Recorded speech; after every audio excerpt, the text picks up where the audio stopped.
Here's the thing, Romy baby. Your protection is based on the fact that people are scared of you. Just like they're scared of Mr. J.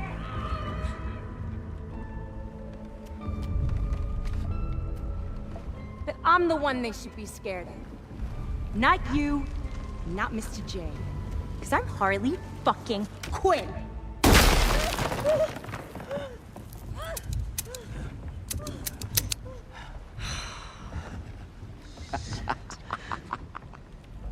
That was super embarrassing. Sure was. You think you can beat me? You're a fucking moron. I'm sorry, kid. And I'm sorry I tried to sell you. That was a dick move. For what it's worth, you made me want to be a less terrible person. Ew. If we're apologizing for shit, I should tell you something. Excuse me? I stole something from you. You slippery-fingered little turd. I took your ring. My ring? Dope.